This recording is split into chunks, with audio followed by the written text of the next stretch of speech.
Hello everyone, this is Meenakshi and today in this video we learn how to form a chemical formula। तो देखिए जो तो chemical formula को जो हम फॉर्म करते हैं तो ये हमारा वैसे तो 8th क्लास से स्टार्ट हो जाता है, लेकिन 9th क्लास में तो इसका आपका एक चैप्टर है तो उसका भी कुछ पार्ट है जो जिसमें कि केमिकल फार्मूला ही आपको बनाना सिखाते हैं। तो अब इसमें जो क्लास 10th है उसमें भी काम आने वाला है टॉपिक है, ओके और आपके हायर क्लासेस तक ये काम आता है। अगर आपको इसके केमिकल फार्मूला कैसे बनता है उसके कॉन्सेप्ट क्लियर है तो आपको समझ लो आप केमिस्ट्री में आपको एक कॉन्फिडेंस रहता है, आप मोस्ट ऑफ द क्वेश्चंस आप बहुत इजीली सोल्व कर सकते हो। ओके चलिए हम स्टार्ट करते हैं। यहाँ पर केमिकल फार्मूला बनाने के लिए सबसे पहले हम समझते हैं वैलेंसी क्या होती है। तो क्योंकि आपको वैलेंसी आनी चाहिए, अगर आपको किसी भी एटम की वैलेंसी पता है तो आप उसका केमिकल फार्मूला बहुत इजीली बना सकते हो। ठीक है तो चलिए हम स्टार्ट करते हैं। यहाँ पे valency is the combining capacity of an atom और ए रेडिकल। तो रेडिकल क्या होता है, एटम तो आपको पता है क्या होता है, ओके ये क्या होता है, स्मॉलेस्ट पार्टिकल होता है ऑफ एन एलिमेंट। किसी भी एलिमेंट का किसी भी सबस्टेंस का जो स्मॉलेस्ट पार्टिकल होता है उसको हम एटम बोलते हैं। तो और रेडिकल क्या होता है, रेडिकल भी जो एटम होता है या फिर एटम का कोई ग्रुप होता है तो जब उसके ऊपर क्या आ जाती है, उसके ऊपर चार्ज आ जाता है नेगेटिव या पॉजिटिव, तो उसको हम बोलते हैं रेडिकल। तो valency is the combining capacity of an atom और ए रेडिकल। तो यहाँ पर क्या है, जैसे मैं कंबाइनिंग कैपेसिटी मतलब जैसे आपने Mg है, ये मैग्नीशियम है, तो ये किसके साथ, सपोज मैंने बोला इसको O2 के साथ रिएक्शन करेगा ये ऑक्सीजन के साथ, तो क्या बनाएगा, ये बनाएगा मैग्नीशियम ऑक्साइड। तो यहाँ पर ये बोल रहे हैं कि वैलेंसी इज द, तो इसकी जो वैलेंसी होगी वो क्या होगी, वैलेंसी की वजह से ही इसमें ये कंबाइन कर पाएगा। तो valency is the combining capacity, इसके ऊपर वैलेंसी होगी, ओके तो इसलिए ये कंबाइन कर पा रहा है। तो valency is the combining capacity of an atom और ए रेडिकल। अच्छा अब इसकी मॉडर्न डेफिनेशन की बात करते हैं। मॉडर्न आपको अच्छे से समझ में आ जाएगा, देखो कितना इजी है। The number of electrons that an atom can lose, gain or share during a chemical reaction. जब यहाँ पर ये क्या हो रही है, केमिकल रिएक्शन हो रही है, तो यहाँ पर कोई एटम तो क्या कर रहा है, इलेक्ट्रॉन्स को लूज कर रहा है, तो कोई क्या कर रहा है, गेन कर रहा है, ओके और यहाँ पर ये दोनों शेयरिंग भी कर सकते हैं, लूज करेंगे या फिर गेन करेंगे। कोई लूज करेगा तो एक लूज करेगा तो दूसरा गेन करेगा, या फिर इन दोनों में शेयरिंग होगी। तो वो जो नंबर ऑफ इलेक्ट्रॉन्स होंगे, वो जो लूज करेगा कोई या कोई गेन करेगा, ये उनमें जो बोलेंगे कि वो उसकी वैलेंसी है, उस एटम की वो वैलेंसी है। ओके तो देखो यहाँ पर एग्जांपल से बहुत इजी से समझ में आ जाएगा। जैसे मैं आपको बता देती हूँ, यहाँ पर सोडियम है, सोडियम का एटॉमिक जो नंबर होता है वो क्या होता है, 11 होता है और मास नंबर इसका 23 होता है। यहाँ पर हम इसका इलेक्ट्रॉनिक कॉन्फ़िगरेशन करते हैं। इलेक्ट्रॉनिक कॉन्फ़िगरेशन मतलब इसमें जो शेल्स होती हैं उनमें इलेक्ट्रॉन्स कैसे कैसे डिस्ट्रीब्यूट होते हैं। देखो यहाँ पर तो 11 का क्या हो जाता है, 11 का यहाँ पे हम करते हैं 2, इलेक्ट्रॉनिक कॉन्फ़िगरेशन क्या हो जाएगा सोडियम का 11 का 2, 8 और 1।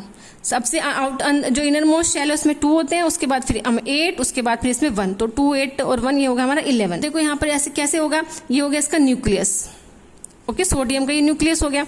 उसके बाद ये इसकी होगी इनर मोस्ट शेल जिसको हम K भी बोलते हैं। तो इसमें कितने इलेक्ट्रॉन्स है, 2 है, तो यहाँ पर ये होगी 2, ये उसका न्यूक्लियस। ये इसकी अब उसके बाद इसकी सेकेंड वाली शेल है, ये K के बाद ये क्या होती है L में कितने हैं, 8 है, तो 1 2 3 4 5 6 7 8। आउटर मोस्ट शेल में कितने, इसमें आउटर मोस्ट शेल में है 1, यानी KLM में है इसमें ओनली 1 इलेक्ट्रॉन। तो ये क्या करेगा, इसको अपना ऑक्टेट कंप्लीट करना है। ऑक्टेट कंप्लीट करना है मतलब इसको अपना एक स्टेबल इलेक्ट्रॉनिक कॉन्फ़िगरेशन वाला, इसको क्या है, इसको एक एटम बनना है। तो ये क्या करेगा, मतलब इसको अपना ऑक्टेट कंप्लीट करना है। आउटर मोस्ट शेल में इसको 8 इलेक्ट्रॉन चाहिए ओनली। यहाँ पे क्या आउटर मोस्ट शेल में 1 इलेक्ट्रॉन है, तो ये क्या करेगी, अगर ये इस इलेक्ट्रॉन को यहाँ से क्या कर दे लूज, तो इसका एक क्या हो जाएगा, ये एक स्टेबल इलेक्ट्रॉनिक कॉन्फ़िगरेशन वाला हमारा एटम बन जाएगा। ओके तो इसके ऊपर देखो वैलेंसी कैसे आएगी। ये हमारे पास है सोडियम, इसने क्या किया, मैंने क्या बताया, इसको एक इलेक्ट्रॉन को इसने लूज कर दिया। किसको लूज कर दिया, किसको दे दिया इसने, जो इसके साथ कंबाइन करेगा उसको दे देगा ये, ठीक है। तो देखो इसने लूज कर दिया कितना, 1 इलेक्ट्रॉन। तो जब कोई भी एटम जो होगा वो इलेक्ट्रॉन को लूज करेगा तो उसके ऊपर क्या हो जाएगी, क्योंकि उसने इलेक्ट्रॉन नेगेटिव चार्ज उसने निकाल दिया। इलेक्ट्रॉन क्या होता है, नेगेटिव चार्ज होता है ना, इलेक्ट्रॉन के ऊपर नेगेटिव चार्ज जो निकाल देता है तो उसके ऊपर क्या हो जाता है, उसके ऊपर पॉजिटिव चार्ज आ जाता है। 1 इलेक्ट्रॉन लूज किया तो यहाँ पर सोडियम के ऊपर 1 पॉजिटिव चार्ज आ जाएगा। ऐसे ही अब अगर हम यहाँ पे बात करते हैं किसकी, क्लोरीन की, तो क्लोरीन का कितना होता है, 17 होता है एटॉमिक नंबर। तो इसका हम करते हैं 17 और इसका एटॉमिक मास जो होता है, मास नंबर होता है वो होता है 35। तो 17 का आप करोगे तो क्या हो जाएगा 2, 8 और 7।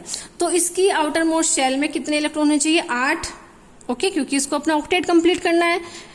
तो ये क्या करेगा, ये बाहर से अगर एक इलेक्ट्रॉन ले ले यहाँ से, अब 7 इलेक्ट्रॉन निकालेगा तो उसको बहुत मुश्किल पड़ जाएगा, तो ये क्या करेगा, एक इलेक्ट्रॉन अपना बाहर से जिसके साथ भी कंबाइन कर रहा उससे ले लेगा। ओके, तो इसने एक इलेक्ट्रॉन यहाँ से ले लिया बाहर से, इसमें क्या हो गया, एक इलेक्ट्रॉन प्लस हो गया।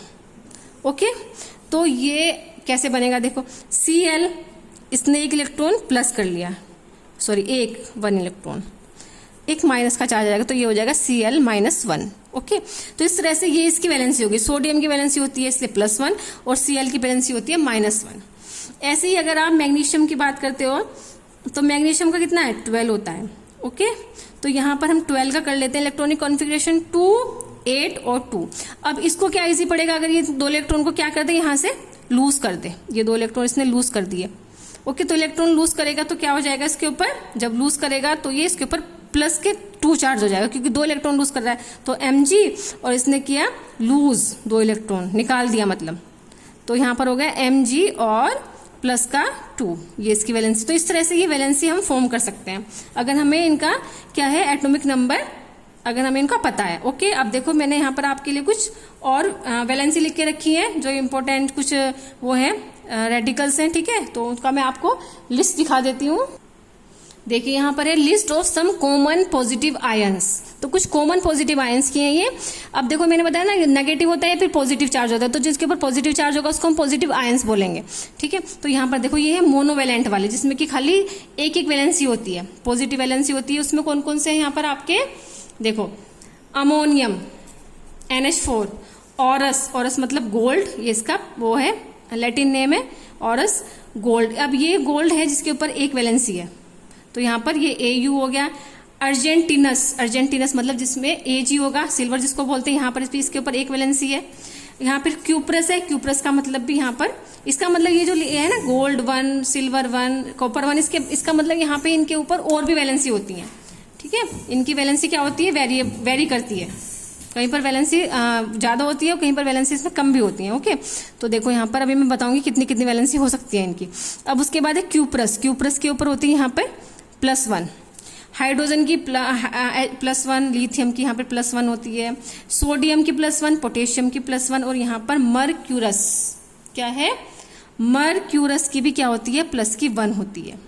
ओके, इसका मतलब मरक्यूरस, मरकरी की भी और वैलेंसी होती हैं। ओके, अब हम बात करते हैं इसमें डाईवैलेंट की। डाईवैलेंट जो हमारे आयंस होते हैं उसमें अर्जेंटिक, सिल्वर, अभी हमने क्या बात की थी, अभी हमने बात की थी अर्जेंटस की कितनी थी, जो 1 थी, उसकी यहाँ पर क्या होगी, अर्जेंटिक की कितनी होगी, 2 हो गई। ओके, तो कहीं पर भी अर्जेंटिक आए तो आपको वहाँ पर Ag की 2 वैलेंसी लगानी है, मतलब सिल्वर की 2 वैलेंसी लगानी है। उसके बाद है बेरियम +2, कैल्शियम +2, क्यूप्रिक यहाँ पे, ये पहले ऊपर था क्यूप्रस, ये है यहाँ पे क्यूप्रिक, तो क्यूप्रस की +1 थी, यहाँ पर +2 है। पहले यहाँ पर है फेरस, ठीक है, फेरस की यहाँ पर क्या है, +2 है, और फेरिक यहाँ पे फेरिक की +3 हो जाएगी। ओके, फेरस की वैलेंसी क्या होती है, 2 से स्टार्ट होती है, एक फेरस होता है एक फेरिक होता है, फेरस की +2 होती है और फेरिक की फिर आगे +3 हो जाएगी, ठीक है। मैग्नीशियम की +2, मैग्नीज की भी यहाँ पर +2 होती है। अब देखो यहाँ पे मर्क्यूरिक की +2, इससे पहले क्या था, यहाँ पर हमारा था मर्क्यूरस की क्या थी, ये देखो +1 थी, यहाँ पर क्या है, ये मर्क्यूरिक +2, निकल +2, प्लम्बस जिसको हम लेड बोलते हैं, इसकी भी क्या है, यहाँ पर प्लम्बस की +2 है। ओके, उसके बाद प्लेटिनस या प्लेटिनम की होती है PT, प्लेटिनम भी मेटल होती है, आपको पता है। स्टेनस, टिन जो होता है, टिन आपने पता होगा, टिन भी मेटल होती है, जिसकी कूलर वगैरह की जो वो बनती है, बॉडी बनती है, वो टिन की बनी होती है, ठीक है। तो ये टिन हो गया, इसकी भी 2 वैलेंसी हो गई, यहाँ पे 2 लिखा हुआ है। जिंक की कितनी होती है, जिंक की तो खाली इसमें एक वैलेंसी होती है +2। ओके, अब देखो यहाँ पर, तो ये थे हमारे पॉजिटिव आयन, मोनोवैलेंट, और ये हमारे हो गई डाईवैलेंट वाले, जिनके ऊपर डबल वैलेंसी होती है, ठीक है। तो आप इस वीडियो को पॉज करके इनकी वैलेंसी को राइट भी कर सकते हो। अब देखो हम आगे करते हैं बात, ये अब हम बात करते हैं ट्राईवैलेंट जिनकी होती है पॉजिटिव वाले, पॉजिटिव आयंस ट्राईवैलेंट में। एल्यूमिनियम Al की +3, ये इंपॉर्टेंट है बहुत, एल्यूमिनियम, ठीक है। अब ऑरिक क्या था, ऑरिक हमारा था इसमें गोल्ड। ओके, इसकी कितनी होती है, +3 होती है। बिस्मिथ की भी +3 होती है, क्रोमियम की भी +3 होती है, और मैंने उसमें बताया था आपको फेरिक की भी +3 होती है। ओके, तो एल्यूमिनियम के यहाँ पे ध्यान रखना, एल्यूमिनियम बहुत इंपॉर्टेंट है, +3 होती है। और फेरिक तो बहुत इंपॉर्टेंट है, फेरिक की क्या होती है +3, फेरस की +2 होती है, क्रोमियम की भी +3 होती है। ओके, अब देखो यहाँ पर, अब हम बात करते हैं list of some common negative ions की। नेगेटिव आयंस में मोनोवेलेंट तो सारी बहुत इंपॉर्टेंट है, ठीक है। मोनोवेलेंट में देखो ब्रोमाइड, Cl सबके -1 है, ठीक है। ब्रोमाइड, क्लोराइड, फ्लोराइड, हाइड्राइड, ये क्या होता है हाइड्राइड होता है। ओके, फिर ये क्या हो गया आयोडीन हो गया, फिर ये क्या हो गया साइनाइड हो गया Cn, nitrate NO3, nitrite NO2, ये बहुत इंपॉर्टेंट है। ये नाइट्रेट नाइट्राइट बहुत आते हैं जब हम फॉर्मूला लिखते हैं, नाइट्रेट नाइट्राइट, बहुत रिएक्शन आती है इनकी।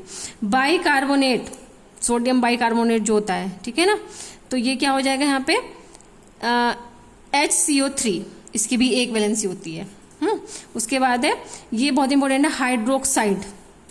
हाइड्रोक्साइड मतलब ये देखो बाइकार्बोनेट और हाइड्रोजन कार्बोनेट एक ही बात होती है, देखो कि हाइड्रोजन कार्बोनेट है ये, तो इसकी भी -1 होती है। उसके बाद हाइड्रोक्साइड की भी क्या होती है -1 होती है।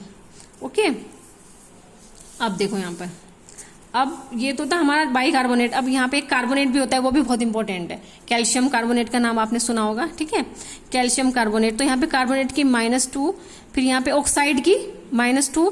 परऑक्साइड क्या होता है, परऑक्साइड होता है O2, ऑक्साइड O और परऑक्साइड होता है O2, इसके भी -2। सल्फेट की -2, SO4 होता है, सल्फाइड SO3 होता है, इसके -2, सल्फाइड की भी -2 होती है। तो इनकी तीनों की -2 होती है, बस सल्फेट में SO4, सल्फाइड में SO3, सल्फाइड में only S। Silicate SiO3 -2, thiosulphate H2O3 -2, zincate ZnO2। Okay, देखो यहाँ पर सब O8 लग रहे हैं अधिकतर में, है ना, थायोसल्फेट, जिंकेट, यहाँ ये क्या प्लम्बाइट PbO2, magnet MnO2, chromate CrO4 और यहाँ पर -2। ओके, अच्छा, उसके बाद हम इसमें आते हैं, इसमें टेट्रावेलेंट वाले भी होते हैं जिसकी 3 वैलेंसी होती है, ठीक है, वो मैंने नहीं लिखा, वो भी इम्पोर्टेंट, वो इतना मतलब अभी आपके सिलेबस में इतना ज़्यादा नहीं है। अब टेट्रावेलेंट ये भी ज़्यादा आपके सिलेबस में नहीं है अभी, लेकिन फिर भी लर्न होने चाहिए, देखो आपको नॉलेज होनी चाहिए हर चीज़ की, ठीक है, क्योंकि कंपटीशन वगैरह में ये सब जो आप पढ़ते हो वो सब आपका काम आता है, क्योंकि आपका आगे कंपटीशन भी तो वो करने हैं आपको, उनके लिए भी तो प्रिपेयर होना है। ओके, तो कार्बाइड, इसमें -4, और फेरोसाइनाइड की होती है FeCN6, ये फेरोसाइनाइड का फॉर्मूला होता है, इसकी होती है -4। ओके, देखो ये जो इंपॉर्टेंट है मैंने उन पे क्या कर दिया, मैंने उन पे यहाँ पर कुछ टिक लगा रखे हैं। ओके, वैसे तो सब इंपॉर्टेंट है क्योंकि ये मैंने अधिकतर कॉमन वाले लिखे हैं, लेकिन फिर भी जो बहुत ज़्यादा इंपॉर्टेंट है वो मैंने यहाँ पे सब पे क्या लगा रखा है, सब पे यहाँ पे टिक लगा रखा है। ओके, तो आप इसमें वीडियो को पॉज करके टिक भी लगा सकते हो। अब देखो हम इसका कुछ केमिकल फॉर्मूला बना लेते हैं। देखो पहला हमारा है हाइड्रोजन सल्फाइड, तो हाइड्रोजन का क्या होता है, हाइड्रोजन का H होता है सिंबल। ओके, और इसके ऊपर कितनी होती है, उसके ऊपर एक वैलेंसी होती है प्लस की, तो यहाँ पर हम लिखेंगे इसकी वैलेंसी 1 लिख दिया हमने। सल्फाइड के ऊपर कितनी होती है, सल्फाइड के ऊपर होती है हमारी 2 वैलेंसी। देखो यहाँ पर ये लिस्ट थी हमारी हाइड्रोजन, ये हाइड्रोजन की कितनी थी, यहाँ पर प्लस की 1 थी। और फिर हम यहाँ पर आते हैं सल्फाइड पर, तो सल्फाइड की हमारी ये थी, सल्फाइड कितनी थी, S था फॉर्मूला, और यहाँ पर क्या थी -2 थी, ठीक है। तो इसमें क्या माइनस का ध्यान नहीं हमें रखना, हमें पता होना चाहिए कि 2 होती है और 1 होती है, ठीक है, इसमें वो ज़्यादा काम आने वाली चीज़ नहीं है। तो यहाँ पर इसका क्रिस क्रॉस कर दो, इसको क्रिस क्रॉस मेथड बोलते हैं। इसको तो ले जाओ आप, इस वैलेंसी को तो ले जाओ 2 के साथ, ठीक है, सल्फाइड की, और जो हाइड्रोजन की वैलेंसी है इसको ले जाओ हम यहाँ पर सल्फाइड के साथ, ठीक है। तो अब यहाँ पर हम क्या बन जाएगा हमारा, देखो H और इसके साथ ये 2 आ जाएगा और S, H2S बन गया हाइड्रोजन सल्फाइड।